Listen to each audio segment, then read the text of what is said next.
এখন যাচ্ছে টক শোতে। না না না, I'm not ডিরেক্টর সাহেব যাচ্ছে, আমি পাশাপাশি এরকম নাচতে যাচ্ছি। তুমিও তো কি তবলা, তোমার তো তবলা বাজানো শুনি। কই গান করো গান। না না না, আজকে এখানে প্রচন্ড ঝগড়াঝাটি চলছে, তো এই সব দেখে আমি ঝগড়া করছি না, সামন কেউ একজন টক শো করছে সেটা দেখে তো আমার একটা গান মনে পড়ছে, তুমি বন্ধু কালা পাখি আমি জানো কি। বলেছেন যে এটা কোথায়, এটা ভীষণ সুন্দর হয়েছে, সেই জায়গাটা হচ্ছে একটু বাজাও না। হ্যাঁ এটাই হচ্ছে মানে ইন্ট্রো দিব। ওয়াও ওরে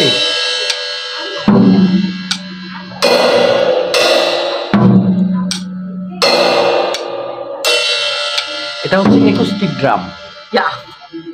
আর আমি এখানে এলে বাজাতে পারি না সারেগামাপা, শুধু সারেগামাপা পারি, অন্য কিছু অন করা নাই।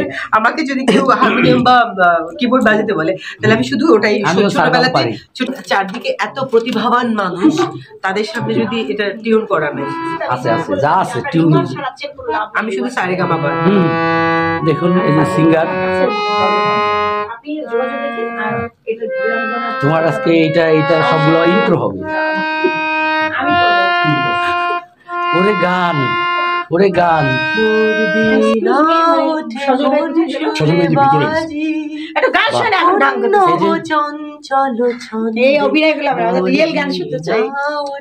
একটু প্রমোশনও করে দেই, পাখিটা আপনারা নিশ্চয়ই দেখবেন। এন্ড পাশাপাশি ওর একটা ইউটিউব চ্যানেল আছে যেখানে আপনারা এই ভিডিওগুলো দেখতে পারেন, লাভ স্টোরি।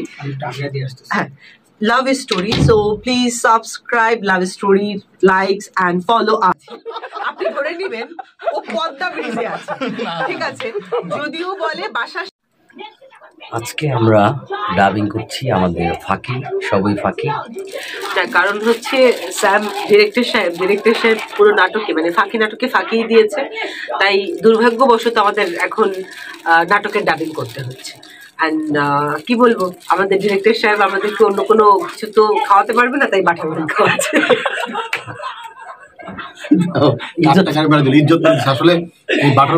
আমি বলতেছি ডিরেক্টর কিন্তু সে কিন্তু আমাকে বলছে যে বন্ধু এখান থেকে কাচ্চি বিরিয়ানি আনাই খাবা, আমি বলছি না, এরকম কোনো কথা বলে নাই। ডিরেক্টর তার পকেটের সংকটের কথা আমাকে বলছে, তাই আমি বাটার পান আনতে বাধ্য হয়েছি। নাউজুবিল্লাহ, আস্তাগফিরুল্লাহ, আল্লাহ মাফ করে দাও। আমি টিপুকে অফার করছি যে তোমরা কি খাবা, তখন টিপু আসলে আমার কিছু বলতো না, টিপুই সবকিছু বলবে। তার থেকেও মানে ইম্পর্টেন্ট ইনফরমেশন হচ্ছে, মানে আমি বললাম আমি ইফতার করে আসছি, আমার ক্ষুধা নাই, আমি চা খাবো। সে উঠে বলতেছে আমি রোজা ছিলাম না, বাট আনফর্চুনেটলি সে আমাকে বলছে সে নাকি রোজা রাখে। দুপুরবেলা বলছে রোজা, সন্ধ্যার পরে এসে বলতেছে সে রোজা ছিল।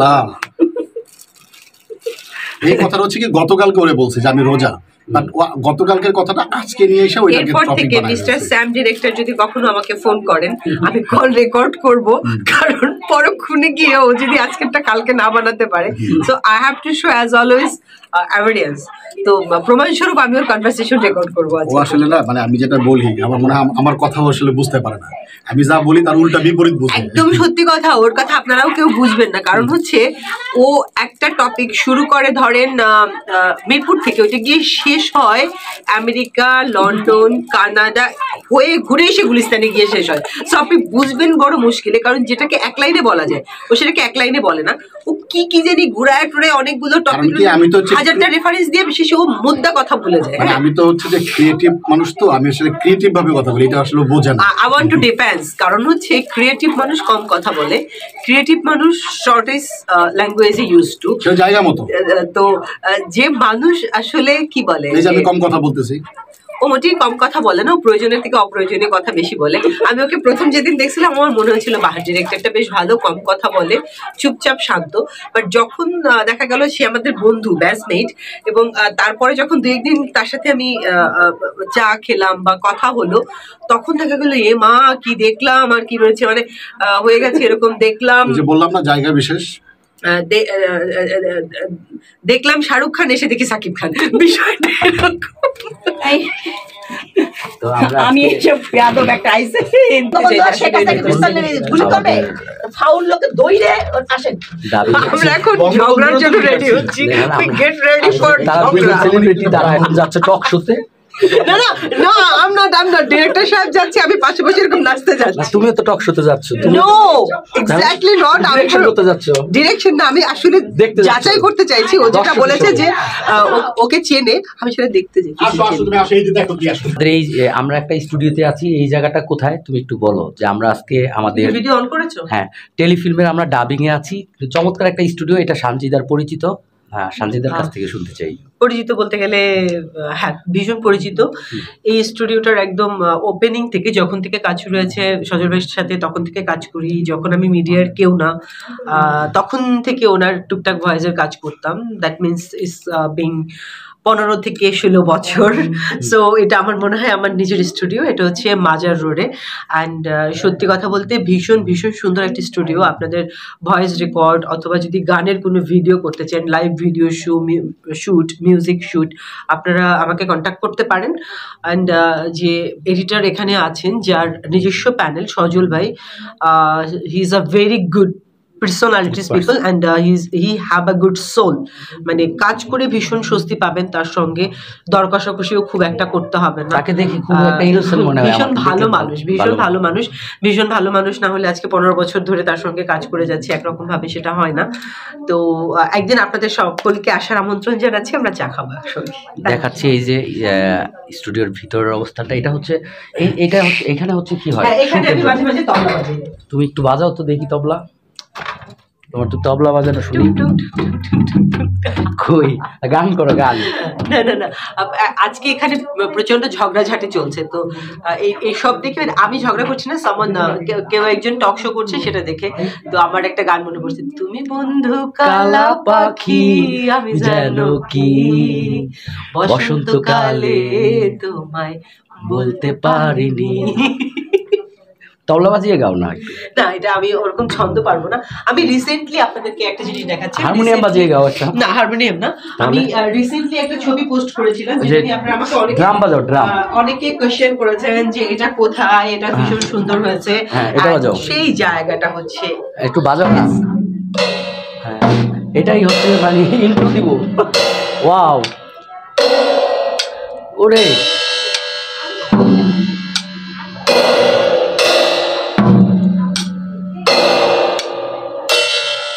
এটা হচ্ছে অ্যাকোস্টিক ড্রাম। আর আমি এখানে এলে বাজাতে পারি আর না পারি, টুংটাং করতেই থাকি। ভাব নেই আর কি। এটা বাজাও, কিবোর্ড বাজাও। কিবোর্ড বাজাতে পারি না, সারেগামাপা শুধু সারেগামাপা পারি, অন্য কিছু পারি না। অন করা নাই। আমাকে যদি কেউ হারমোনিয়াম বা কিবোর্ড বাজাতে বলে, তাহলে আমি শুধু ওটাই ছোটবেলাতে শুধু শিখেছিলাম। ওটা দিয়ে বাজাও, এটা দিয়ে বাজাও একটু। তুমি কি লাইভে? না না, লাইভে না, আমি রেকর্ড করছি। ওকে, তুমি এই যে হারমোনিয়াম দিয়ে একটু বাজাও, এই যে হারমোনিয়াম দিয়ে বাজাও। শোনো, এখন চারদিকে এত প্রতিভাবান মানুষ, তাদের সামনে যদি এটা টিউন করা নেই, আছে আছে যা আছে টিউন। আমি শুধু সারেগামাপা। দেখুন এই যে সিঙ্গার, তোমার আজকে এইটা সবগুলো ইন্ট্রো হবে। ওরে গান, ওরে গান, ওরে প্রতিভাবান। গানের গোষ্ঠী উদ্ধার করে ফেলছে আমাদের বান্ধবী 0204 এর গোষ্ঠী উদ্ধার করে দিচ্ছে, ওরা হারমোনিয়ামের গোষ্ঠী উদ্ধার করে দিচ্ছে। ভীষণ শখ ছিল, ইচ্ছা ছিল গান শেখার, কিন্তু ওই সুযোগটা হয়নি। আর কি আছে, আর কি বাজালাম মোটামুটি। তো এরকম যদি কখনো এনভায়রনমেন্ট পাই, নতুন করে আমার এরকম অবসর সময় মেলে, তো আমি নতুন করে গানটা আবার শিখবো ফর শিওর। তবলা বাজাচ্ছে ওই যে ওইটা দাও, ওই যে ওইটার নাম না, এখন আজকে হঠাৎ করে ওই যে কি যেন রেখেছে না, মোর বিনা একটু গান শোনে, এখন গান করতে চঞ্চল ছনে এই অভিনয়গুলো আমরা রিয়েল গান শুনতে চাই। ওঠে কোন সুরে বাজি। বাহ, সুন্দর কণ্ঠ তো আসলে তো এটা গান শোনা না, কোকিল নতুন ভয়েস সুন্দর কিন্তু। সকলকে থ্যাংক ইউ। আমরা এখন ভয়েসটা রেকর্ড করবো। অ্যান্ড হ্যাঁ, আমরাও চেষ্টা করছি, আমি পার্সোনালি যেটা চেষ্টা করছি সেটা হচ্ছে গতানুগতিক কন্টেন্ট তো করতে পারবো না, বাট আমি কিছু ট্রাভেল ব্লগ করতে চাই, আমাদের ওয়ার্কিং ব্লগ করতে চাই, আমরা যেভাবে কাজগুলো করি। আসলে বাইরে থেকে আপনাদের অনেকে মনে করেন যে আমাদের কাজে না কোনো কষ্ট নেই, ভীষণ আনন্দের, আমরা যাই মেকআপটা দিই তারপর টুকটুক করে নাচা গানা করে, না না ডায়লগস তো দেই কিনা মনে হয় আপনাদের ডাউট আছে। মানে বিষয়টা এরকম হয় যে আমরা নাচ গান করে না জানি কত কিছু করি, আমরা আনন্দ করি, আমরা না না শুধু আমরা ফানটাই করি, ফানটা করে বাসায় চলে আসি। এক্স্যাক্টলি বিষয়টা সেটা না। তো আমি এটা চারদিকে মানুষ যখন অনেক বলে না, ওই বলা থেকে আমার মাথায় এটা এসছে যে না, I want to show you people যে আসলে আমরা কাজ করতে গেলে কতটা পরিশ্রম করি, রোজা রেখে, এখন রোজার দিন, সারাদিন রোজা রেখে ডায়লগস মুখস্থ করা, ডায়লগস বলা, তারপর এই যে ডায়লগ শুটিং এর পরে এসে বলে যে আবার ডাবিং করো, ভয়েস ঠিক হয়নি, সেটাও আমরা হাসি মুখে করে দেই। সকাল 6টায় আমাদের শুটিং কল থাকে, অর্থাৎ আমরা 5:30 ঘুম থেকে উঠি, ফজরের নামাজটা পড়েই আমরা কাজে বেরিয়ে যাই। ইন্টারেস্টিং থিং ইজ, আমি জানি আমি 5:30 বা 6টায় বেরোবো, আমরা বাসায় কটায় ফিরতে পারবো এটা কিন্তু আমরা আদৌ জানি না। আমরা কখনো 11টায় ফিরি, কখনো 12টায় ফিরি, কখনো বা আমরা সেহরির সময়ও আমরা এখন ডাবিং দিব। আমরা এখন ডাবিং দিব, সারাদিন রোজা, বাইরে কাজ, তারপর ইফতারি পরে এখন আমরা আসছি ডাবিং করতে। তো ডেফিনেটলি আমাদের এত পরিশ্রমের ফল চ্যানেল আইতে যাবে ফাঁকি, মাঝখানে ফাঁকির একটু প্রমোশনও করে দেই, ফাঁকিটা আপনারা নিশ্চয়ই দেখবেন। এন্ড পাশাপাশি ওর একটা ইউটিউব চ্যানেল আছে যেখানে আপনারা এই ভিডিওগুলো দেখতে পারেন, লাভ স্টোরি। হ্যাঁ, Love Story. So please subscribe Love Story, likes and follow us. And পাশাপাশি আমি সঞ্জিদা মিলা, আমার নামেই আমি একটা ইউটিউব চ্যানেল শুরু করতে চাই। যদি আপনারা আমার পাশে থাকেন, উৎসাহ দেন, সঞ্জিদা মিলা চ্যানেলটি সাবস্ক্রাইব করবেন, লাইক দিবেন, কমেন্টস করবেন এবং বেল বাটনটি ক্লিক করতে আপনারা ভুলবেন না। আমার বান্ধবী অনেক দুর্দান্ত কাজ করে, সেখানে আপনার সুন্দর সুন্দর কন্টেন্ট আপলোড করবে।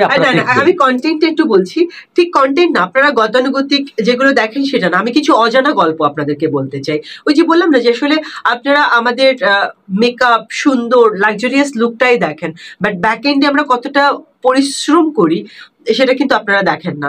আবার এরকমেরও হয় যে মার্কেটে 2-4 জন নবাগত মানুষ এসে যারা ভীষণ রিউমার ছড়িয়ে ফেলে, আপনারা আলটিমেটলি দোষটা এসে এরকম হয় যে মিডিয়াতে যারা কাজ করে, না, এক্স্যাক্টলি সেটা না।